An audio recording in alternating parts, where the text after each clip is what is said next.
70세가 넘으면 모든 게 달라집니다.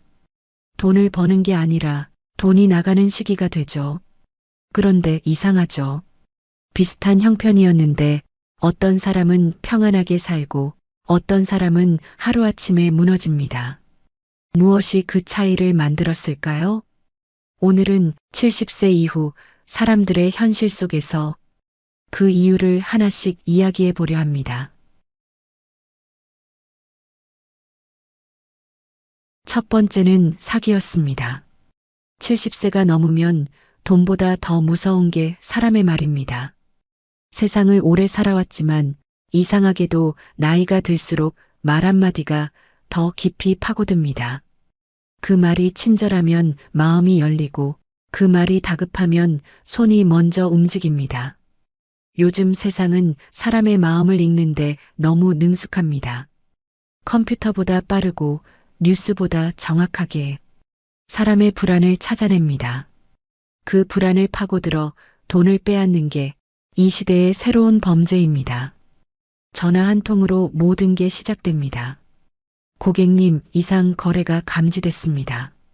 지금 바로 조치하지 않으면 계좌가 정지됩니다. 목소리는 부드럽고 단어 하나 틀리지 않을 만큼 정확합니다. 어르신들은 그 목소리에 안도와 공포가 동시에 섞인다고 말합니다. 순간 머릿속은 하얘지고 이걸 지금 바로 해결해야 한다는 생각만 남습니다. 손끝이 떨리는데도 계좌번호를 묻는 상대의 말이 너무 자연스럽습니다. 이제는 실제 은행원조차 그 사기꾼보다 말투가 덜 믿음직스럽다고들 하죠. 사기를 당한 사람들은 대부분 이렇게 말합니다. 탐욕이 아니라 불안이었어요. 돈을 잃을까봐, 신용이 망가질까봐, 가족에게 피해가 갈까봐 그 두려움이 판단을 가려버립니다. 하지만 사기의 무서움은 돈을 잃는데 그치지 않습니다. 그 이후의 삶이 완전히 바뀌어 버립니다. 전화벨이 울리면 심장이 두근거리고 은행 창구 앞에서도 손이 떨립니다. 아무리 친절한 안내를 들어도 이번엔 진짜일까? 라는 의심이 먼저 듭니다. 노년의 사기 피해는 단순한 재산 손실이 아닙니다. 평생 쌓아온 세상에 대한 신뢰가 무너지는 일입니다. 그래서 돈보다 마음이 더 오래 상처로 남습니다. 이런 피해를 겪은 이들은 생활 습관부터 바꿉니다. 모르는 번호는 절대 받지 않고 계좌는 두 개로 나누어 한쪽은 이체 한도를 낮춥니다. 통장 대신 현금을 봉투에 나눠 넣어두고 돈의 흐름을 눈으로 확인하려 합니다. 그 작은 습관들은 단지 돈을 지키는 방법이 아니라 내 삶을 다시 통제하는 연습이기도 합니다. 사기를 당한 사람은 다시 세상을 배우는 셈입니다. 어떤 목소리를 믿어야 하고 어떤 말에 흔들리지 않아야 하는가. 70세 이후의 돈은 단순히 쓰기 위한 게 아닙니다. 그건 나를 지키기 위한 장치이고 마음의 안정장치입니다. 돈은 다시 벌 수 있지만 믿음은 한번 무너지면 회복하기 어렵습니다. 그걸 지키기 위해 요즘 많은 노인들이 말합니다. 은행보다 사람보다 이젠 내 손이 제일 믿음직스럽다. 사기꾼들은 사람의 욕심을 노린다지만 노년의 사기는 다릅니다. 그들은 사람의 외로움을 노립니다. 자식의 전화가 반가운 나이, 낯선 번호 하나에도 따뜻한 목소리를 기대하는 나이. 그 틈에 사기는 들어옵니다. 그래서 진짜 노후의 돈 관리란 금액을 불리는 게 아니라 마음을 다스리는 일입니다. 두려움에 흔들리지 않고 내가 지킬 수 있는 만큼만 움직이는 것. 그게 사기를 막는 첫걸음이자 내 노후를 지키는 마지막 방어선입니다. 두 번째는 자녀의 결혼입니다. 부모에게 결혼은 축복이자 부담입니다. 70세가 넘은 나이에 맞는 결혼은 기쁨보다 계산이 먼저 떠오르는 행사입니다. 요즘은 간소하게 한대요. 식장은 작은 데로 하고 밥만 하면 돼요. 자녀는 그렇게 말했지만 현실은 늘 그보다 훨씬 복잡했습니다. 식장 예약금, 예물, 예단, 드레스, 사진, 신혼여행. 작게 한다 해도 들어가는 돈은 크고 하객 수가 줄어도 체면은 남아야 했습니다. 그렇게 자잘한 돈들이 쌓이고 쌓여 어느새 1,000만 원이 훌쩍 넘었습니다.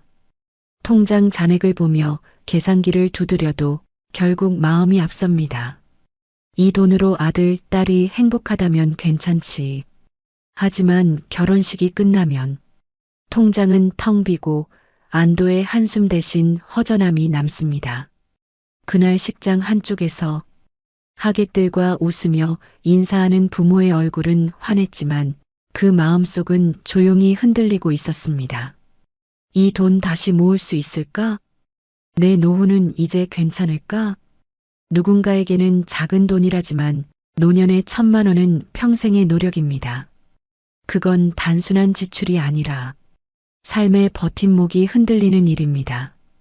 결혼은 자녀의 시작이지만 부모에겐 또 다른 책임의 시작이기도 합니다. 식이 끝나면 신혼집 계약, 혼수, 보증금 이야기가 따라옵니다. 급하게는 안 줄게요. 그 말 한마디에 부모는 다시 통장을 들여다봅니다. 결혼식 준비 과정에서 가장 많이 듣는 말은 괜찮아요, 부모님. 입니다. 하지만 그 괜찮아요라는 말은 대부분 자녀의 안심을 위한 말이지 부모의 형편을 묻는 말은 아닙니다. 누구도 그 돈 괜찮으세요? 묻지 않습니다.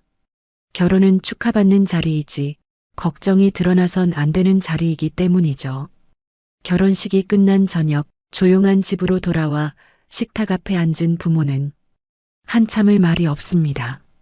웃음소리와 음악이 머릿속에 맴돌고 손에는 신혼여행 떠난 자녀의 사진이 남았습니다. 그 사진 속 밝은 미소를 보며 그래, 잘 보냈다 하면서도 어딘가 모르게 가슴이 허전합니다.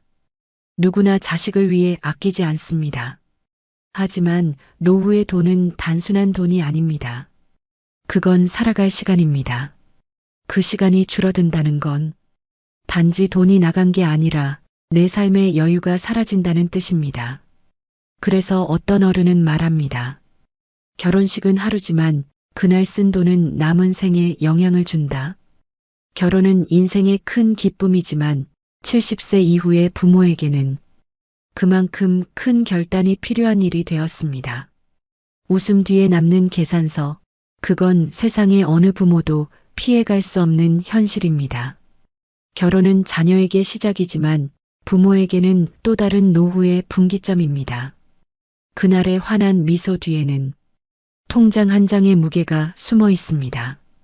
그리고 대부분의 부모는 그걸 아무에게도 말하지 않습니다. 단지 조용히 다시 통장을 덮고 말합니다. 그래도 잘 보냈으니 됐지. 이제 또 버텨야지.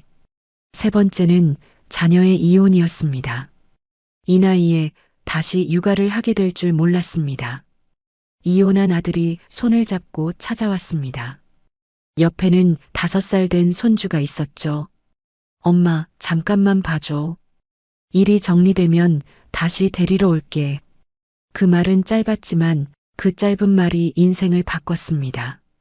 70세를 넘긴 노인은 시장에서 반찬 배달을 하며 살고 있었습니다. 하루 일당은 3만 원 남짓. 몸은 힘들었지만 자신 손으로 돈을 버는 기쁨이 있었죠. 하지만 손주가 집에 들어온 날부터 그의 하루는 완전히 달라졌습니다. 이제 새벽에 나가던 일은 그만둬야 했고 하루 세끼를 손주 입맛에 맞춰 챙겨야 했습니다. 마트에 가면 가격표보다 손주가 좋아할 과자부터 먼저 눈에 들어왔습니다. 손주의 웃음은 예뻤지만 그 웃음 뒤에는 통장의 숫자가 줄어드는 현실이 있었습니다. 기초연금 30만 원, 그게 한 달에 거의 전부였습니다. 손주가 아프면 병원비, 옷이 작아지면 새 옷가, 하루가 다르게 빠져나가는 돈이 숨쉬듯 당연해졌습니다. 아들은 힘든 듯 말했습니다.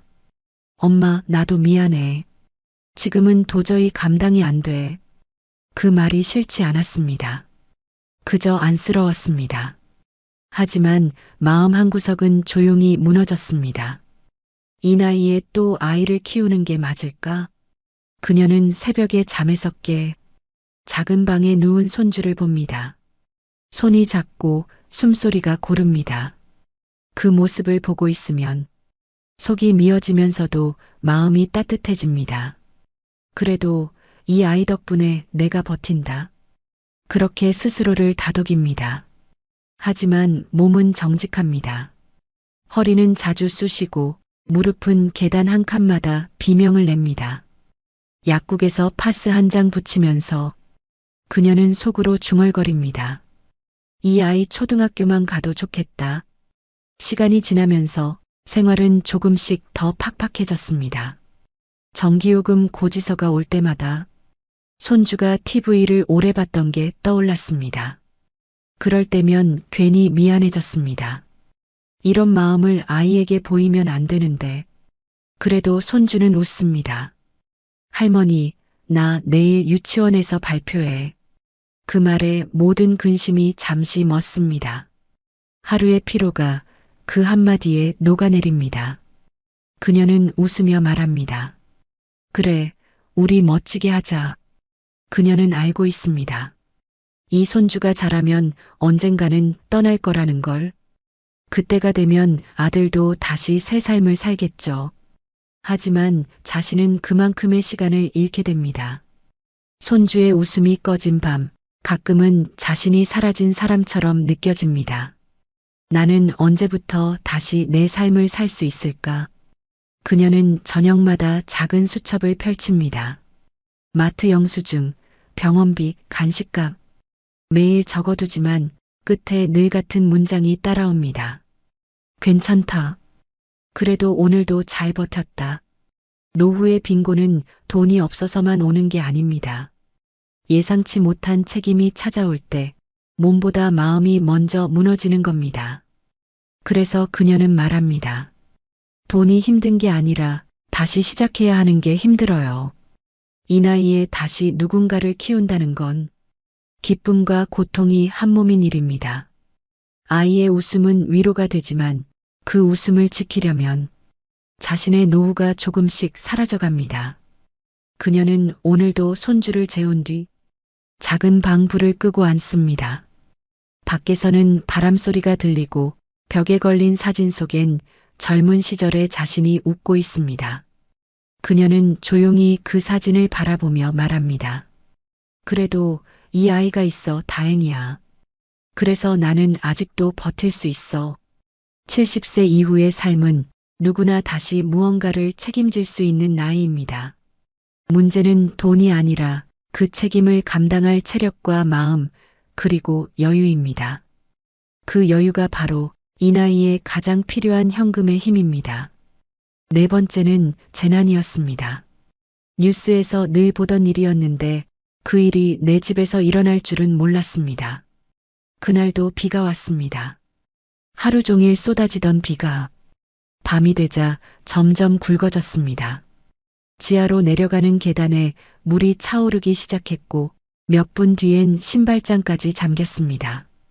서랍 속에 넣어둔 통장, 도장, 현금 봉투까지 모두 물속으로 사라졌습니다.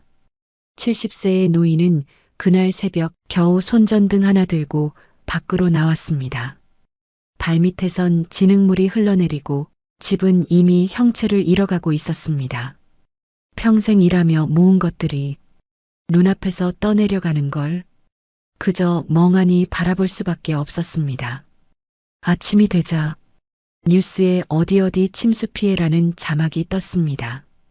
그 이름 속에 자신의 동네가 포함돼 있었습니다. 이웃 몇 명이 찾아와 말했습니다. 그래도 다치지 않으셔서 다행이에요. 그 말이 위로였지만 마음 한편은 허무했습니다. 그래, 몸은 멀쩡하지만 이제 어디로 가야 하지? 며칠 뒤 주민센터에서 임시 거주시설을 안내받았습니다.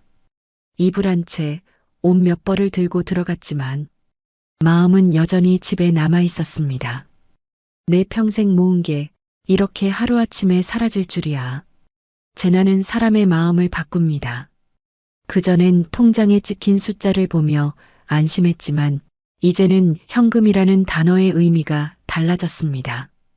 급할 때 쓸 수 있는 돈, 손에 닿는 돈이 진짜 내 돈이라는 걸 그제야 알게 됐습니다. 보험이 있었더라면 어땠을까? 하지만 노년의 보험은 늘 늦습니다. 갱신 시기를 놓쳤고 보장 내용은 젊을 때와 달랐습니다. 보상금은 생각보다 적고 복구비는 턱없이 많았습니다. 지금은 임대 아파트에 살고 있습니다.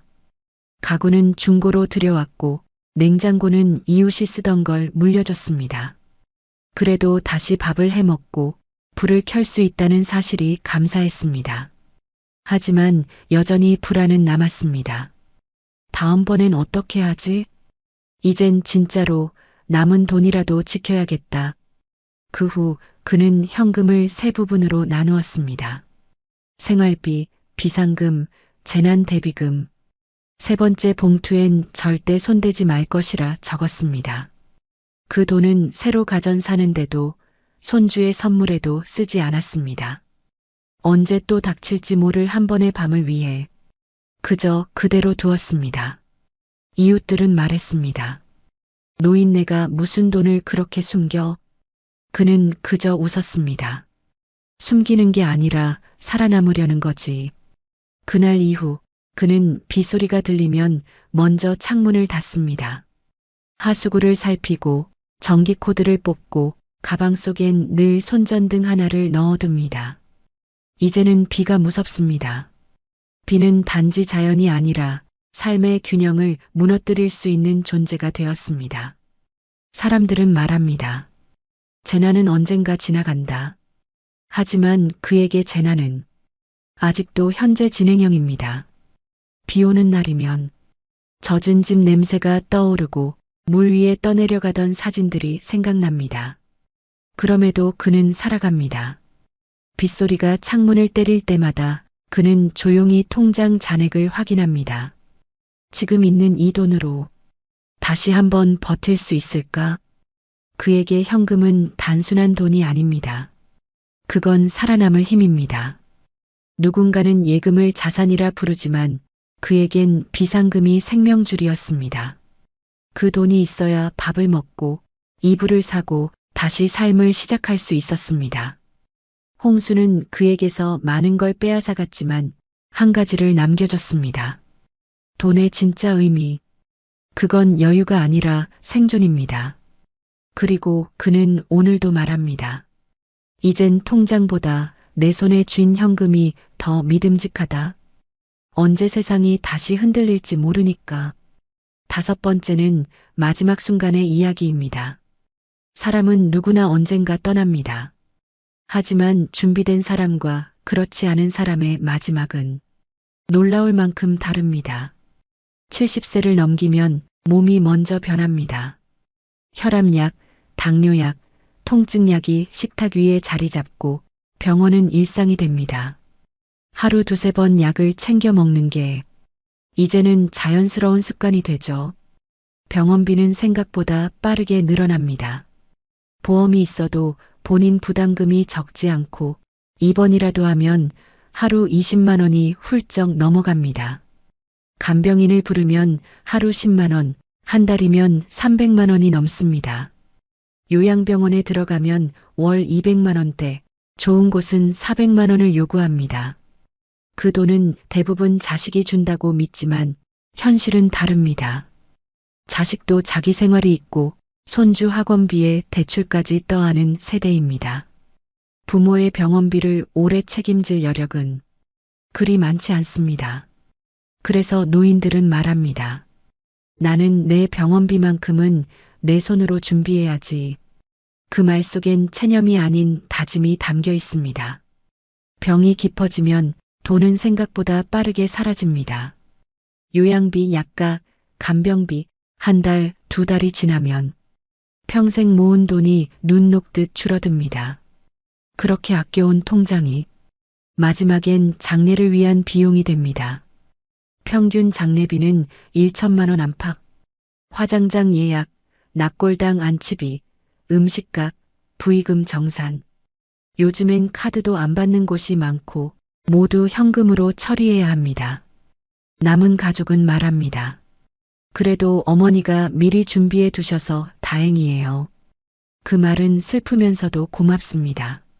남겨진 돈이 눈물 닦는 수건이 되는 순간이죠.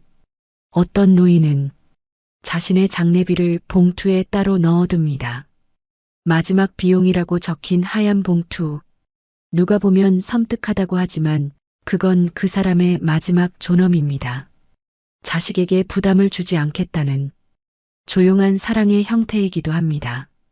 사람은 떠날 때 물건보다 정리된 마음을 남겨야 한다고 합니다. 하지만 현실은 마음보다 돈이 먼저입니다.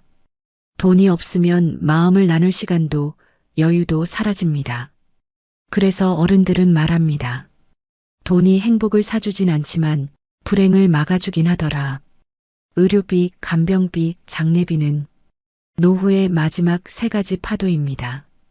누구도 피할 수 없지만 준비한 사람만이 넘어갈 수 있습니다. 어떤 이들은 그 나이에 무슨 준비냐고 말합니다. 하지만 70세는 끝이 아니라 남은 생을 지키는 마지막 구간입니다.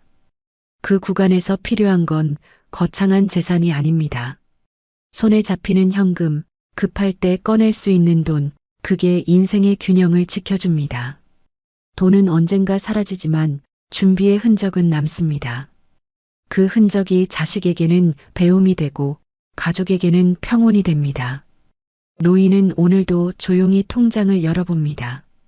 의료비 봉투, 생활비 봉투, 장례비 봉투. 각각의 봉투에는 삶의 단어들이 적혀 있습니다. 살기 위한 돈, 버티기 위한 돈, 그리고 마지막, 떠나기 위한 돈. 그는 봉투를 가지런히 정리하며 중얼거립니다. 이젠 걱정 없다. 이 돈이면 마지막까지 내 힘으로 갈 수 있겠지. 그 말에는 슬픔이 아니라 평온이 담겨 있습니다. 현금은 단순한 돈이 아니라 마지막까지 스스로를 지킬 수 있는 존엄의 도구이기 때문입니다. 그리고 그렇게 또 하루가 지나갑니다. 통장 속 숫자는 그대로지만 마음속 불안은 조금 덜해졌습니다. 그게 바로 노후의 현금이 꼭 필요한 진짜 이유입니다. 6번째는 숫자가 말하는 현실입니다. 통계청 자료에 따르면 부부 기준 최소 생활비는 월 240만 원, 적정 생활비는 약 336만 원 수준이라고 합니다. 이건 그럭저럭 사는 삶과 조금은 여유 있는 삶의 경계선이죠. 하지만 이 숫자는 어딘가 비현실적으로 들립니다.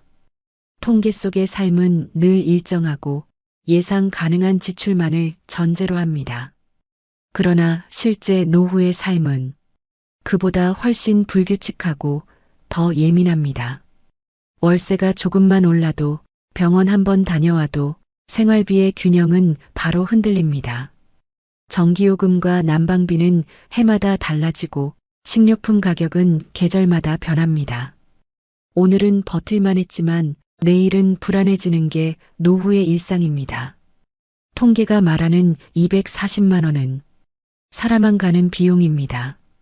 그 안에는 병원비도 손주에게 건네는 용돈도 갑작스러운 고장 수리비도 들어있지 않습니다. 즉, 현실은 언제나 숫자보다 큽니다. 노인들이 가장 자주 하는 말이 있습니다. 이번 달은 괜찮았는데 다음 달이 걱정이야. 이건 단순한 푸념이 아닙니다. 그만큼 돈의 흐름이 일정하지 않다는 뜻입니다. 한 달은 병원비, 한 달은 수도세, 그 다음 달은 손주 생일, 이렇게 돌발 지출이 반복되면 예산은 금세 무너집니다. 실제 통계에서도 60대 이상 가구의 3가구 중 1가구는 적자를 본다는 결과가 있습니다. 즉, 연금과 근로소득을 합쳐도 지출을 다 감당하지 못한다는 뜻이죠. 그래서 현금이 필요합니다. 예금이 아니라 급할 때 꺼낼 수 있는 실제 돈 말입니다. 통장은 마음의 거울입니다. 잔액이 안정적으로 유지될 때 사람은 마음이 편해집니다. 하지만 숫자가 줄어들면 마음의 여유도 함께 사라집니다. 그때부터는 돈의 크기보다 돈이 언제 빠져나갈까가 더 큰 두려움이 됩니다. 노후에 돈은 많고 적음이 문제가 아닙니다. 흐름이 멈추는 순간 삶의 리듬이 무너집니다. 그래서 노인들에게 필요한 건 돈을 더 버는 법이 아니라 돈을 오래 지키는 법입니다. 현금은 그 흐름의 완충제입니다. 연금이 며칠 늦게 들어와도 예상치 못한 병원비가 생겨도 지갑 속 현금이 있으면 당황하지 않습니다. 그 돈은 마음을 진정시키고 상황을 정리할 여유를 줍니다. 어떤 노인은 말합니다. 지금 가진 돈으로는 오래 못 버텨도 손에 쥔 현금이 있으면 마음이 덜 떨려. 이 말엔 진실이 있습니다. 노후의 불안은 숫자가 아니라 감정의 문제입니다. 그 감정을 붙잡아주는 게 바로 현금입니다. 통계는 숫자를 말하지만 삶은 그 사이의 빈틈에서 흔들립니다. 그 빈틈을 메워주는 게 바로 손에 잡히는 돈, 현금입니다. 그게 있을 때 사람은 덜 불안하고 하루가 조금 더 평온해집니다. 그래서 노후의 돈은 단순히 자산이 아닙니다. 그건 마음의 약이고 내일을 견디게 하는 진통제입니다. 은행의 숫자는 멀지만 내 손에 있는 현금은 가깝습니다. 그리고 노년의 평온은 그 가까운 돈에서 시작됩니다. 7번째는 준비의 기준입니다. 전문가들은 한 목소리로 말합니다. 노후의 비상금은 1,000만 원으로는 부족하다. 병원비, 간병비, 재난, 자녀의 일, 집수리나 예상치 못한 사건까지 감안하면 최소 3,000만 원, 가능하면 5,000만 원 정도의 현금은 따로 남겨둬야 한다고 조언합니다. 이건 여유자금이 아닙니다. 마지막 방어선이자 살아남기 위한 준비금입니다. 그 돈이 있으면 갑작스러운 병원비 앞에서도 당황하지 않습니다. 지붕이 새거나 수도가 터져도 누군가에게 빌리지 않아도 됩니다. 그게 노후의 진짜 자립입니다. 전문가들은 말합니다. 노후의 돈은 불어난 자산보다 당장 꺼낼 수 있는 현금이 중요하다. 연금은 매달 들어오지만 그 돈이 필요할 때 곧바로 나오지는 않습니다. 서류 절차, 송금 날짜, 가족 간 상해. 그 사이의 공백이 노년에게는 긴 불안으로 남습니다. 한 할머니는 말했습니다. 보험은 드러났지만 병원비는 당장 내야 하잖아요. 그때 필요한 게 현금이에요. 이 말이 바로 노후의 핵심입니다. 돈이 아니라 즉시성, 그게 사람을 살립니다. 비상금이 있는 사람은 위기 앞에서도 다릅니다. 예상치 못한 상황이 닥쳐도 판단이 차분합니다. 이 돈으로 당분간 버틸 수 있다는 확신이 사람의 표정을 바꾸고 목소리를 안정시킵니다. 그 한 줄기의 여유가 삶을 지탱하는 에너지입니다. 이 돈은 누군가에게 보여주기 위한 게 아닙니다. 은행도 가족도 모르는 나만의 돈. 그건 노인의 자존심이자 마지막 자립입니다. 누구에게 손 벌리지 않아도 된다는 안도감. 그게 바로 비상금의 진짜 의미입니다. 어떤 이들은 말합니다. 그 나이에 무슨 돈을 모아? 하지만 중요한 건 금액이 아닙니다. 조금이라도 준비하려는 마음, 그 마음이 인생의 격을 바꿉니다. 3,000만 원이든 500만 원이든 그 돈은 불안한 순간을 견디게 하는 시간입니다. 실제로 재무 전문가들은 말합니다. 노년기의 돈은 소비가 아니라 존엄의 도구다. 돈이 있으면 더 오래, 조금 더 편하게, 마지막까지 내 뜻대로 살 수 있습니다. 병원에서 선택할 수 있고 약을 미루지 않아도 됩니다. 결국 현금은 선택의 자유를 지키는 수단입니다. 비상금은 미래의 보험이자 현재의 평온을 지키는 장치입니다. 그 돈이 있으면 사람은 덜 흔들립니다. 마음이 단단해지고 삶의 리듬이 일정해집니다. 그게 바로 나이 들어 필요한 진짜 안정감입니다. 누군가는 비상금을 남는 돈이라 부르지만 사실 그것은 살아갈 돈입니다. 그 돈이 있으면 뜻밖의 병원비에도 자녀의 부탁에도 무너지지 않습니다.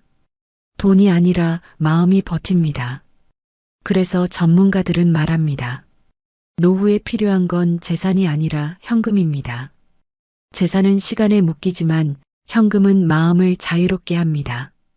그 자유가 곧 존엄이고 그 존엄이 노후의 품격입니다. 비상금은 사치가 아닙니다. 그건 스스로를 지키기 위한 최소한의 방패입니다. 그리고 그 방패를 쥐고 있는 사람만이 70세 이후의 세상에서 조금 더 단단하게, 조금 더 평온하게 살아갈 수 있습니다. 8번째는 마지막 정리입니다. 70세 이후의 인생은 돈의 액수보다 돈의 흐름이 더 중요합니다. 매달 얼마를 버느냐보다 급할 때 바로 꺼낼 수 있는 돈이 있느냐가 노후를 지켜줍니다.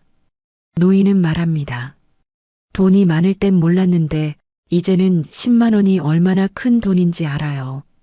그 말에는 단순한 체념이 아니라 삶의 진실이 담겨 있습니다. 노후의 돈은 크지 않아도 됩니다. 다만 그 돈이 지금 나를 살게 하는 힘이면 됩니다. 현금은 단순히 물건을 사는 수단이 아니라 삶의 선택지를 넓히는 도구입니다. 병원에서 조금 더 나은 치료를 선택할 수 있고 고장난 가전을 바로 고칠 수 있으며 손주 생일에 작은 선물을 살 수 있습니다. 이런 즉시 쓸 수 있는 여유가 삶의 품격을 결정합니다. 사람들은 말합니다. 나중에 필요할 때 쓰면 되지. 하지만 노후의 위기는 대부분 갑자기 옵니다.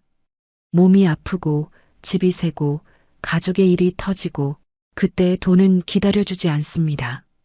그래서 준비된 현금이 필요합니다. 어떤 어르신은 이런 말을 남겼습니다. 나는 평생 돈에 쫓겨 살았지만 이제는 내 손에 돈이 있으면 세상이 덜 무섭더라. 그 말이 노후의 본질을 가장 잘 설명합니다. 돈은 단지 생활의 도구가 아니라 세상을 견디게 하는 마음의 중심입니다. 비상금은 사치가 아닙니다. 그건 내가 나를 지키는 최소한의 힘입니다. 누군가에게 손 내밀지 않아도 되는 자존심, 그 자존심이야말로 노후의 가장 큰 재산입니다. 그래서 70세 이후의 삶은 벌기보다 지키기가 중요합니다. 돈을 벌던 시기가 아니라 돈을 오래 머물게 하는 시기입니다. 그 핵심이 바로 현금입니다. 예금은 이자를 주지만 현금은 평온을 줍니다. 손에 쥔 지폐 몇 장이 은행 숫자보다 더 따뜻합니다. 왜냐면 그 돈은 언제든 쓸 수 있는 내 힘이기 때문입니다. 후회하지 않으려면 이만큼은 꼭 현금으로 남겨두세요. 3천만 원이든 5천만 원이든 그건 단순한 금액이 아니라 내 삶의 균형을 지키는 최소한의 무게입니다. 그 돈이 있으면 예상치 못한 날씨에도 갑작스러운 병원비에도 마음이 덜 흔들립니다. 돈이 불안의 이유가 아니라 안정의 근거가 됩니다. 노년의 평온은 거창한 부자에게 오지 않습니다.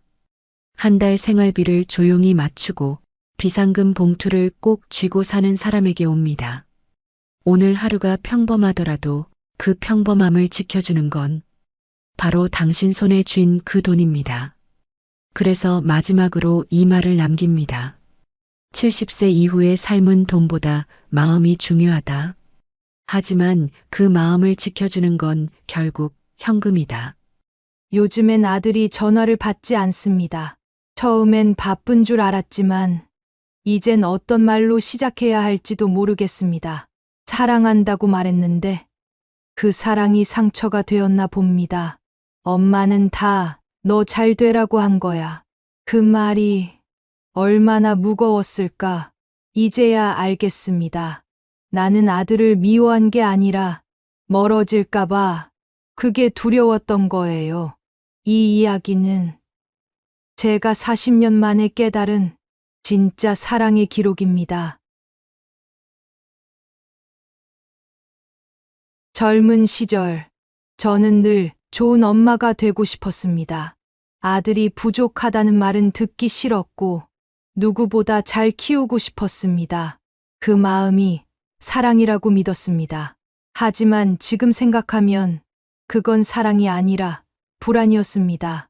내 아이가 뒤처질까봐, 남들보다 못 살까봐, 그게 두려워서 저는 더 세게, 더 조급하게 몰아붙였던 겁니다. 아들이 국민학교 3학년이던 해 학교에서 미술대회가 있었습니다. 퇴근하고 돌아왔을 때 아이는 웃으며 그림을 보여줬습니다. 파란 하늘 아래 빨간 지붕집, 그리고 엄마와 아빠, 아들이 나란히 서서 손을 잡고 있는 그림이었습니다. 순간 마음 한쪽이 따뜻해졌지만 입에서는 다른 말이 나왔습니다. 이게 뭐니? 색칠도 삐뚤빼뚤하고 다시 그려와. 1등 해야지. 아들은 잠시 저를 바라보더니 말없이 그림을 들고 방으로 들어갔습니다. 그날 밤, 방 안에서 스케치북 넘기는 소리가 들렸습니다. 다음 날 아침, 눈 밑이 시커먼 얼굴로 새 그림을 내밀던 아들의 모습이 아직도 생생합니다. 결국 상은 받지 못했습니다. 저는 실망했고 아이는 고개를 숙였습니다. 지금 생각하면 그 첫 번째 그림이 훨씬 더 행복해 보였습니다. 엄마, 아빠, 아들 셋이 환하게 웃고 있었거든요. 그림 속 웃음만큼 아이의 마음도 그랬을 텐데 그걸 제가 망가뜨렸습니다.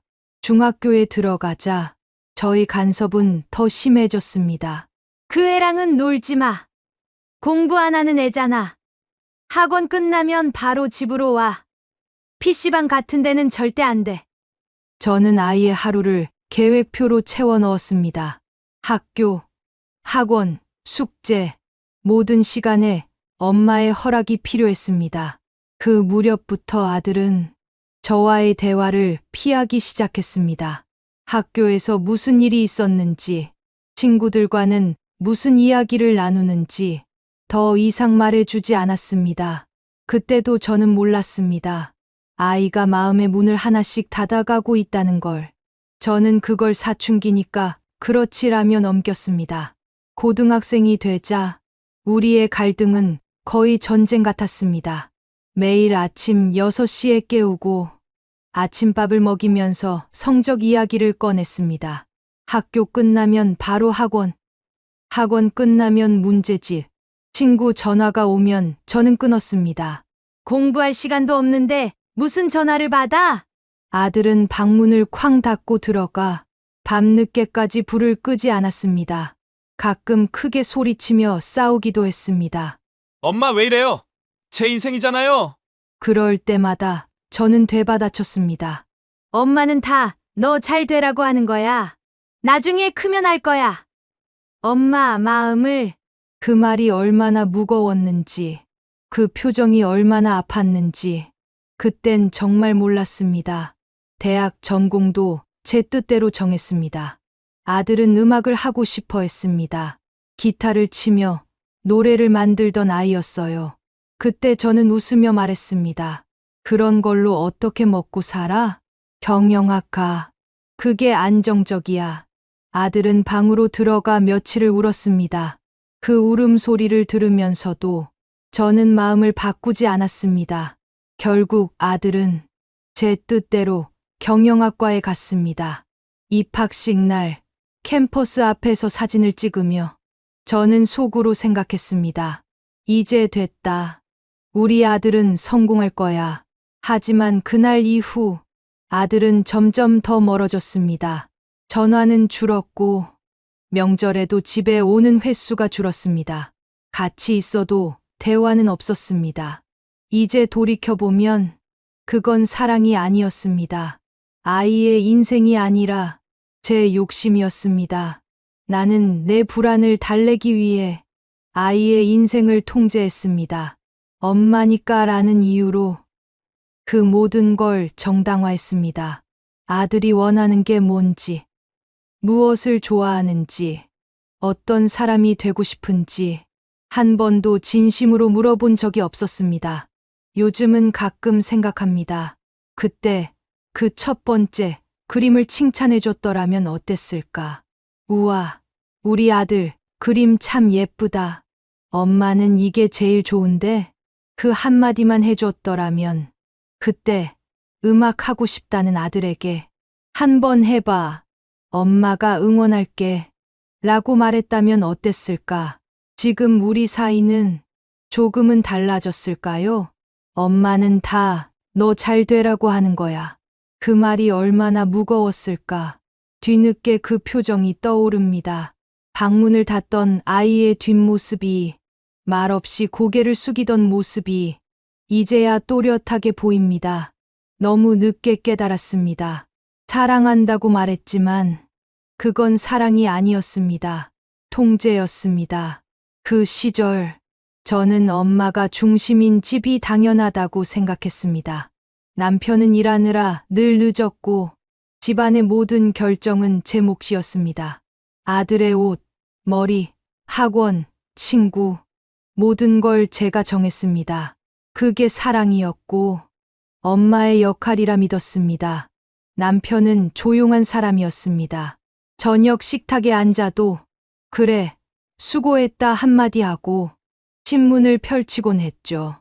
저는 그런 남편이 답답했습니다. 당신은 왜 아이한테 관심이 없어? 숙제는 봐줘야지. 성적도 확인하고. 남편은 늘 한숨을 쉬며 말했습니다. 당신이 알아서 잘하잖아. 그 말은 결국 모든 부담을 제게 떠넘기는 면허증이 되었습니다. 저는 더 세게, 더 완벽하려 했습니다. 아들이 국민학교 6학년이 되던 해, 집엔 늘 긴장감이 감돌았습니다. 식탁 위엔 성적표, 거실엔 문제집, 아들은 늘 의자에 앉아 연필을 쥐고 있었습니다. 주말에도 놀이터에 나가는 걸 막았습니다. 시험 끝나고 놀아. 지금은 공부해야지. 남들 다 학원 다니는데 너만 빠질 수 없어. 그때마다 아들은 말없이 고개를 끄덕였지만 눈빛이 점점 멀어졌습니다. 중학생이 되자 사춘기보다 먼저 찾아온 건 침묵이었습니다. 식탁에서도 차 안에서도 아들은 말이 거의 없었습니다. 학교 어땠어? 응, 친구는 잘 지내? 몰라요. 짧은 대답, 그리고 이어지는 정적. 저는 그걸 무시했습니다. 말을 안 하면 더 다그쳤죠. 대답 좀 해. 왜 자꾸 피하니? 그때마다 아들은 고개를 숙인 채 말했습니다. 그냥 좀 조용히 있으면 안 돼요? 그 한마디가 아직도 마음에 남아 있습니다. 저는 그 말을 듣고도 요즘 애들은 버릇이 없다고만 생각했습니다. 그게 상처라는 걸 그땐 정말 몰랐습니다. 남편은 가끔 제게 말했습니다. 당신이 너무 몰아붙이는 거 아니야? 애도 숨 좀 쉬게 해야지. 그러면 저는 맞받아쳤습니다. 내가 이렇게 애쓰는데 당신은 아무것도 안 하잖아. 그 대화는 늘 싸움으로 끝났고 결국 남편은 점점 더 말을 줄였습니다. 그 침묵 속에서 아이는 두려움을 배웠습니다. 누군가 화내기 전에 미리 눈치를 보는 법, 자기 의견을 말하기보다 조용히 고개를 숙이는 법, 그걸 가르친 건 학교도 친구도 아니었습니다. 바로 저였습니다. 어느 날 거실 한쪽에서 아들이 라디오를 듣고 있었습니다. 가수 지망생 인터뷰가 나오던 방송이었죠. 아들은 조용히 따라 부르고 있었습니다. 저는 무심코 말했습니다. 그딴 건 그만 들어. 지금은 노래할 때가 아니잖아. 그 말에 아들이 라디오를 껐습니다. 그리고 아무 말도 하지 않았습니다. 그때 느꼈습니다. 방 안 공기가 갑자기 식어버린 것처럼 집안 전체가 조용해졌다는 거요. 그 침묵이 그 아이의 마지막 저항이었는데 저는 그마저도 몰랐습니다. 사랑한다고 말했지만 그건 아이를 위해서가 아니었습니다. 나를 안심시키기 위한 말이었습니다. 엄마가 시키는 대로 하면 돼. 엄마는 너 믿어. 그 말 속엔 내가 아니라 내 방식대로 하라는 뜻이 숨어 있었습니다. 지금 생각하면 나는 아이의 세상을 믿지 않았습니다. 내 기준 밖의 모든 걸 틀렸다고 단정했습니다. 그때 아들이 방 문을 닫던 소리가 아직도 귀에 남아 있습니다. 툭 하고 닫히던 그 소리. 그게 엄마, 그만해요라는 말이었는데 나는 끝까지 듣지 못했습니다. 사랑이 아니라 통제였습니다. 그 사실을 깨닫기까지 참 오래 걸렸습니다. 아들이 대학에 들어간 뒤에도 저는 여전히 아들을 아이로 대했습니다. 등록금은 내가 내니까, 학원비는 내가 보태니까, 아직은 엄마 도움이 필요하다고 생각했습니다. 그런데 그게 문제였습니다. 기숙사에 들어가기 전날 짐을 정리하던 아들이 말했죠. 엄마, 이건 제가 할게요. 하지만 저는 끝까지 손을 놓지 않았습니다.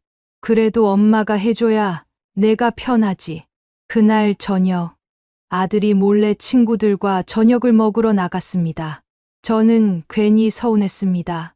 그래서 전화를 걸었죠. 너 어디야? 밥은 먹었니? 질문이 끝도 없이 이어졌습니다. 아들은 짧게 대답했습니다. 엄마, 나중에 전화할게요. 그 말 뒤에 전화가 끊겼습니다. 그때 느꼈습니다. 아, 내가 또 너무 간섭했구나. 하지만 그 깨달음은 잠깐뿐이었습니다. 한 달 뒤, 중간고사 기간이라며 연락이 없자 저는 또 전화를 걸었습니다. 공부하느라 힘들지? 밤에는 라면 먹지 마, 속 버려. 그 말이 나오는 순간 아들이 한숨을 쉬며 말했습니다. 엄마, 저 이제 20살이에요. 그 한마디가 낯설게 들렸습니다. 20살. 그래, 이젠 어른이지.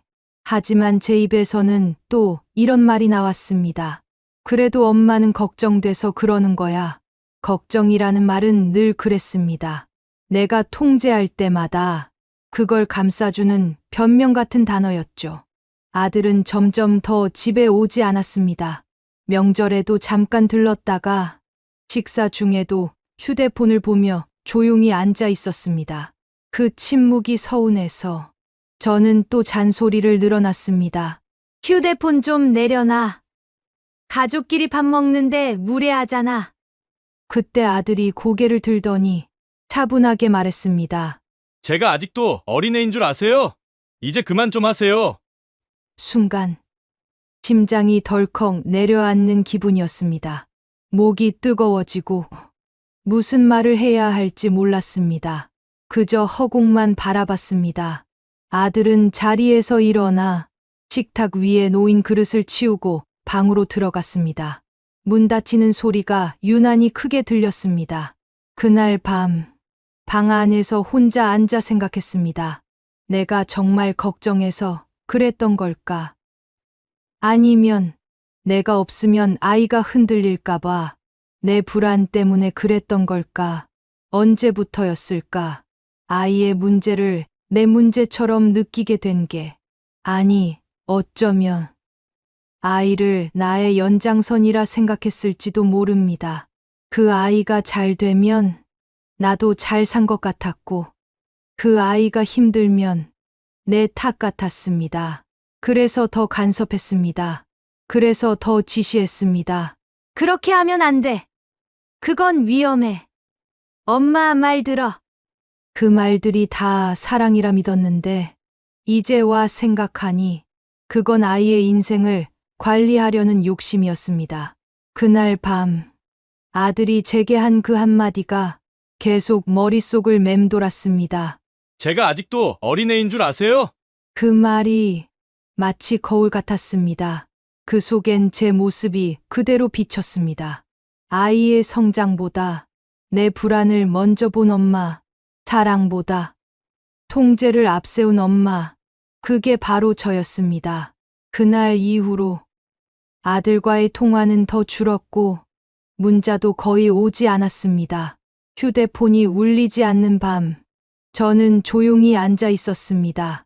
그리고 비로소 깨달았습니다. 아이는 자랐는데 나는 아직 그대로였다는 걸. 아이는 어른이 되었는데 나는 여전히 엄마라는 이름에 숨어 모든 걸 쥐고 있으려 했다는 걸 그날 이후로 걱정돼서라는 말을 입 밖으로 꺼내지 않게 되었습니다. 이젠 압니다. 그건 사랑이 아니라 내 두려움을 감추기 위한 말이었다는 걸. 아들이 여자친구를 처음 데려왔을 때 저는 예쁘고 단정한 아이라고 생각했습니다. 조용히 웃으며 인사하던 모습이 참 싹싹했죠. 하지만 결혼 이야기가 나왔을 때 제 마음은 복잡했습니다. 아직 너무 어린데 벌써 결혼이라니 기쁨보다 서운함이 앞섰습니다. 상견례 자리에서 며느리 될 아이가 고개를 숙이며 말했습니다. 잘 부탁드립니다, 어머니. 저는 웃었지만 속으론 이렇게 생각했습니다. 이제 저 아이가 우리 아들을 데려가겠구나. 결혼식 날 하얀 드레스를 입은 며느리를 바라보며 저는 박수를 치면서도 눈물이 났습니다. 아들을 떠나보내는 기분이었죠. 식이 끝나고 돌아오는 차 안에서 남편은 말했습니다. 이제 다 컸네. 든든하지? 저는 대답하지 않았습니다. 대답 대신 창밖만 바라봤습니다. 그날 밤 아들의 방문을 열어봤습니다. 책상 위엔 고등학교 때 쓰던 공책, 음악 잡지 한 권, 그리고 기타 한 대가 놓여 있었습니다. 그 방은 아직 제 마음속에서 우리 아들의 공간이었는데 이젠 며느리와 함께 사는 그 집이 그 자리를 대신하게 된 겁니다. 결혼 후 몇 달 동안은 자주 전화를 걸었습니다. 밥은 잘 먹니? 몸은 괜찮아? 며느리 반찬은 좀 하니? 하지만 통화는 점점 짧아졌습니다. 어느 날은 며느리가 전화를 받았습니다. 어머니, 아들이 잠깐 나갔어요. 그래? 언제 들어오니? 금방이요. 제가 전해드릴게요. 그렇게 전화를 끊고 나면 괜히 마음이 허전했습니다. 며느리가 전화를 받은 것조차 나를 밀어내는 일처럼 느껴졌습니다. 명절이 다가오자 저는 며느리에게 전화를 걸었습니다. 추석 때는 우리 집 오는 거지? 그 아이는 조심스럽게 말했습니다. 어머니, 이번엔 친정 먼저 다녀오고요. 그 다음 날 찾아뵐게요. 그 순간 가슴이 쿵 내려앉았습니다. 입으로는 그래, 알았다. 했지만 속에서는 불이 치밀었습니다. 요즘 애들은 예의가 없어. 그때부터 저는 며느리의 모든 것이 마음에 들지 않았습니다. 목소리 톤, 말투, 인사하는 모습까지 모두 불편하게 느껴졌습니다. 아들이 집에 오면 저는 꼭 이런 말을 꺼냈습니다. 그 여자가 너한테는 잘하냐? 집안일은 제대로 하니? 아들은 대답 대신 조용히 밥만 먹었습니다. 그 침묵이 오히려 저를 더 자극했습니다. 엄마가 너 걱정돼서 하는 말이야. 그 말에 아들은 젓가락을 내려놓았습니다. 엄마, 이제 그런 말 좀 하지 마요. 그때도 저는 아들이 변했다고 생각했습니다. 결혼하더니 애가 달라졌네. 며느리가 사이를 틀어놨구나. 그렇게 제 마음을 합리화했습니다. 시간이 흘러 전화는 줄고 명절 인사도 문자로 바뀌었습니다. 어느 해 설날 아들은 단 한 줄의 문자를 보냈습니다. 어머니, 새해 복 많이 받으세요. 그 문장을 몇 번이고 다시 읽었습니다. 복 많이 받으세요. 그 평범한 말이 그렇게 멀게 느껴질 줄은 몰랐습니다. 그해 봄, 친한 이웃 아주머니가 말했습니다. 며느리 임신했다며? 저번에 지나가다가 둘봤어. 손주 생겼다던데 축하해요. 순간 머리가 하얘졌습니다. 나는 아무 소식도 듣지 못했는데 집에 돌아와 휴대폰을 붙잡고 한참을 망설였습니다. 결국 전화를 걸었습니다. 아들, 임신했다며? 왜 말 안 했어? 아들은 잠시 침묵하더니 조용히 말했습니다. 엄마 요즘 연락하면 다 잔소리부터 하잖아요. 그 말에 아무 대답도 못했습니다. 전화기 너머로 들리던 며느리의 웃음소리가 그날따라 그렇게 멀게 느껴졌습니다. 그제야 알았습니다. 나는 며느리를 미워한 게 아니라 내 아들을 잃어버릴까봐 두려웠던 겁니다. 그 여자가 우리 아들을 빼앗았어. 그 말은 진심이 아니었습니다. 사실은 이렇게 말하고 싶었던 거죠. 아들아, 엄마는 내가 여전히 그리워. 하지만 그 마음을 사랑으로 표현하지 못해 결국 모든 게 상처가 되었습니다. 지금은 압니다. 며느리를 미워한 게 아니라 내가 놓지 못한 엄마로서의 자리를 미워했던 거란 걸. 사랑은 붙잡는 게 아니라 놓아주는 건데 그걸 깨닫기까지 참 오랜 시간이 걸렸습니다.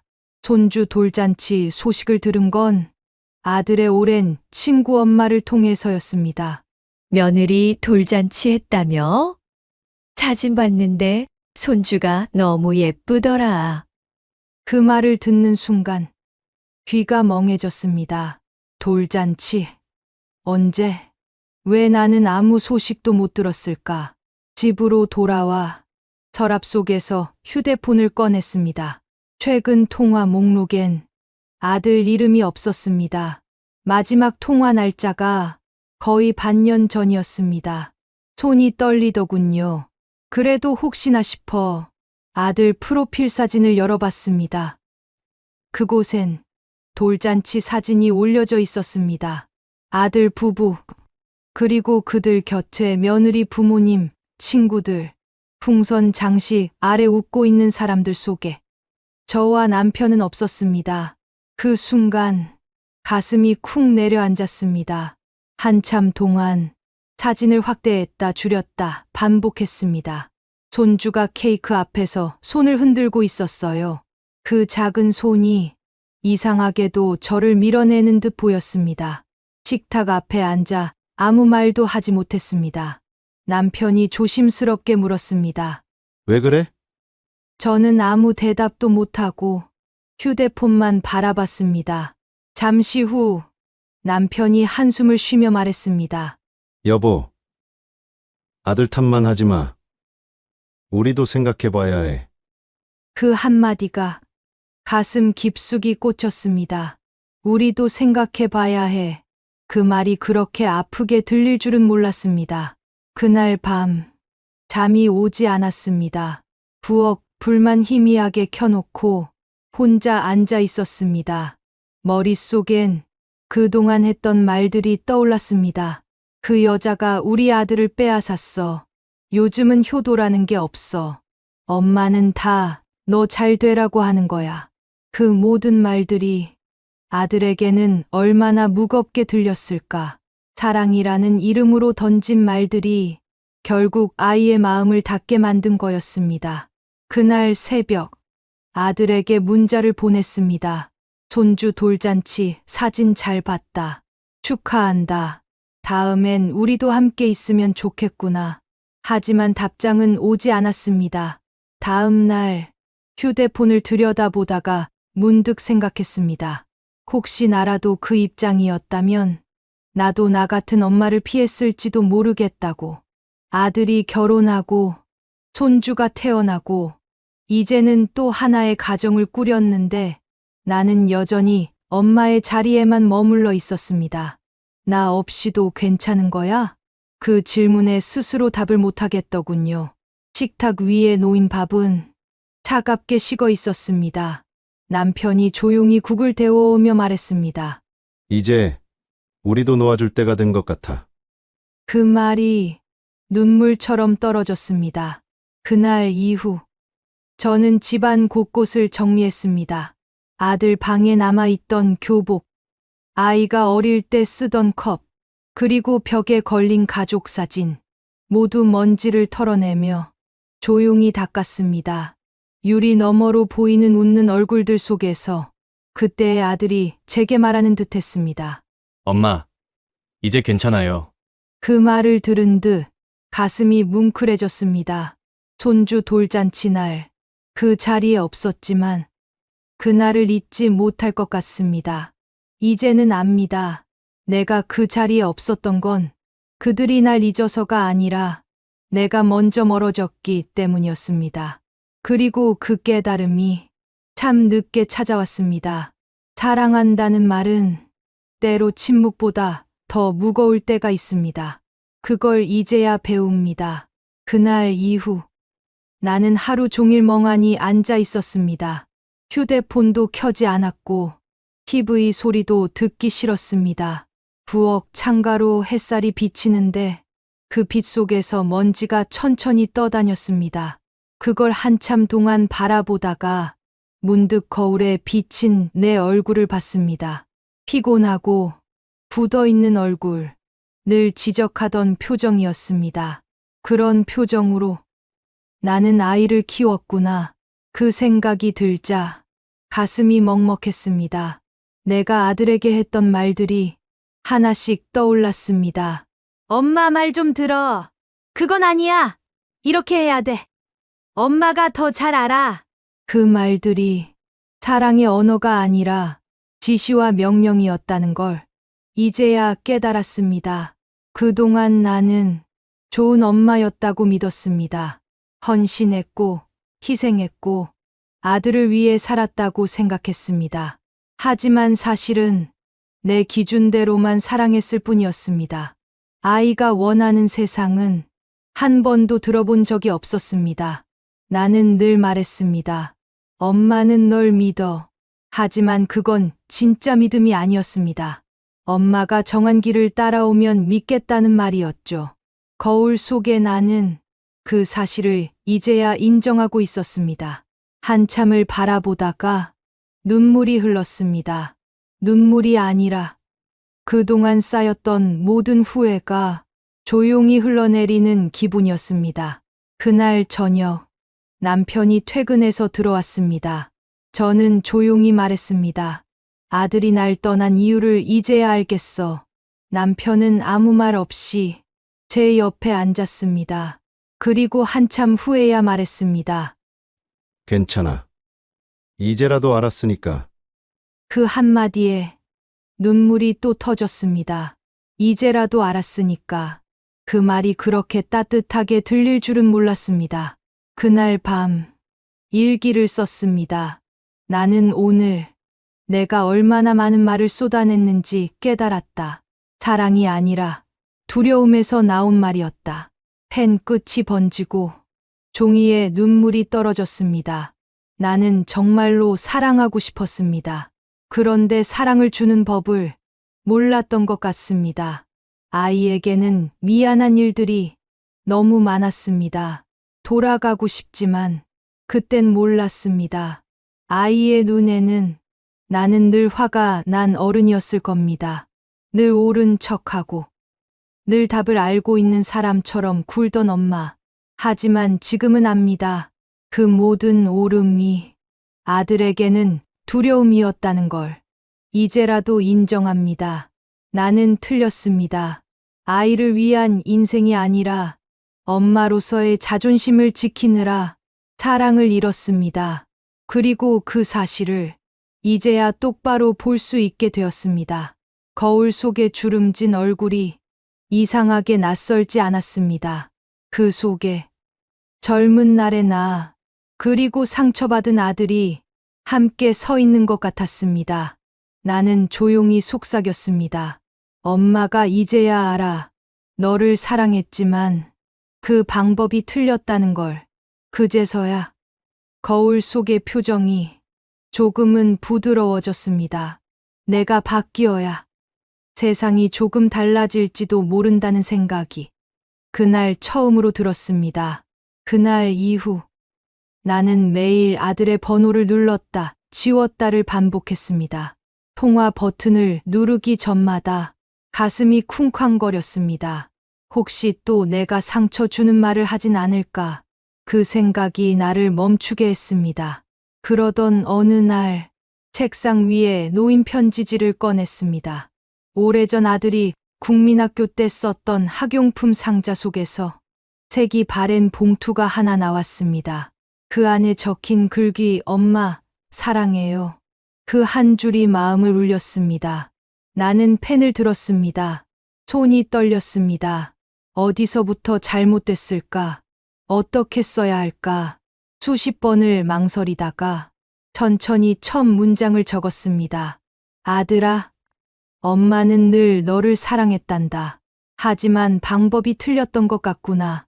글자를 쓰면서 눈물이 번졌습니다. 글씨가 번져 몇 번이나 다시 썼습니다. 엄마는 내가 힘들다고 말할 때 그 마음을 들어주지 못했어. 늘 내가 부족하다고만 생각했단다. 정작 부족했던 건 엄마였어. 한 줄, 한 줄 쓸 때마다 가슴이 시렸습니다. 마치 오래된 상처를 직접 손으로 꿰매는 기분이었습니다.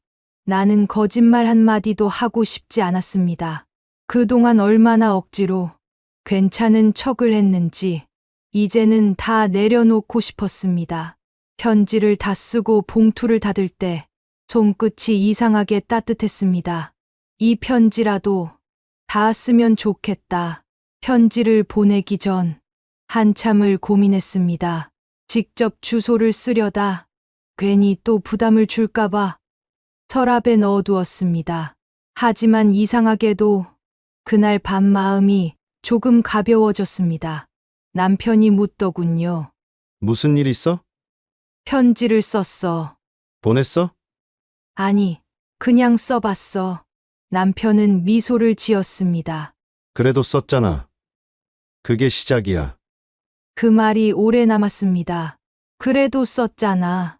누군가를 용서하는 일보다 먼저 내 자신을 용서하는 게 더 어려웠던 것 같습니다. 그날 이후로 나는 매일 편지를 조금씩 더 썼습니다. 어릴 적 기억, 함께 웃던 날, 첫 그림을 들고 오던 아이의 표정, 그 모든 순간을 떠올리며 조용히 기록했습니다. 언젠가 이 편지들을 한꺼번에 전해줄 날이 오길 바랐습니다.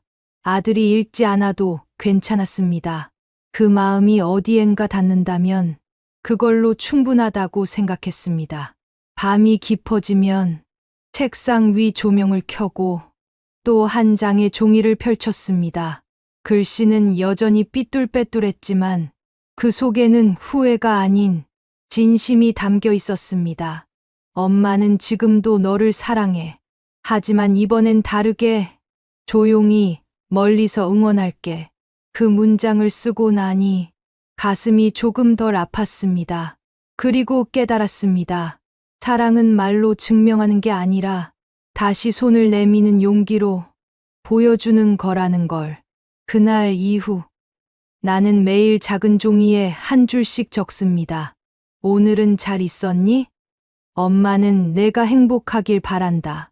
그 편지들이 쌓여 한 상자 가득해졌습니다. 언젠가 그 상자를 들고 아들 문 앞에 조용히 둘 겁니다. 그날이 오면 그 아이도 알겠죠. 엄마가 드디어 말보다 진심을 배웠다는 걸. 편지를 쓰고 난 뒤 마음 한켠이 조금 가벼워졌습니다. 무언가를 보냈다기보다 그동안 붙잡고 있던 말을 조용히 내려놓은 느낌이었습니다. 그날 이후로 나는 매일 작은 시도를 하고 있습니다. 아침에 일어나면 먼저 창문을 엽니다.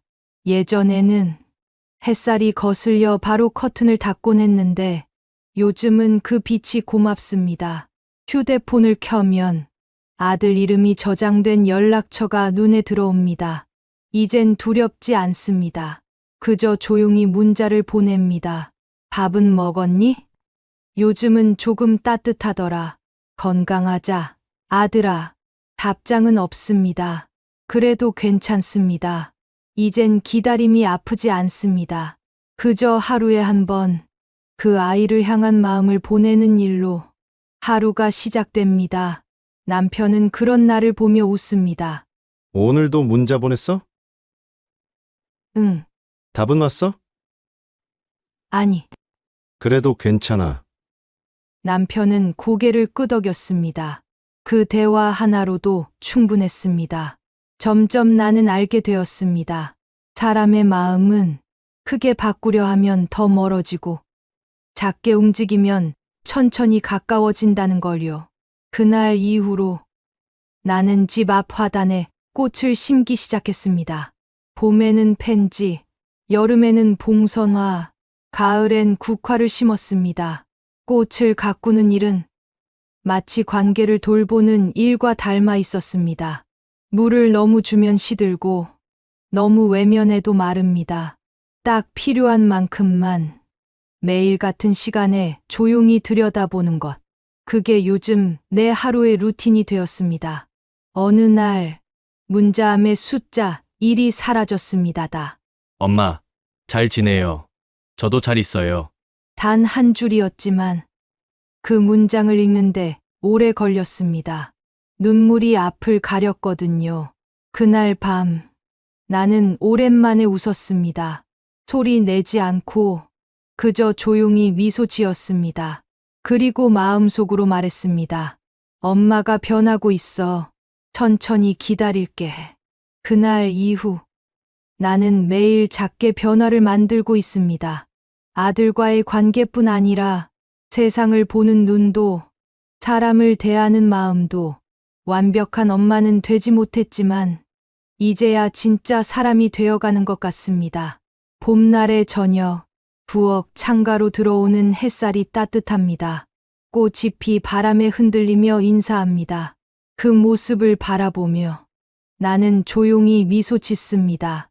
오늘도 문자를 한 줄 보냈습니다. 사랑한다. 아들아, 이젠 답이 없어도 괜찮습니다. 그 한 줄이 내 하루를 충분히 빛나게 하니까요.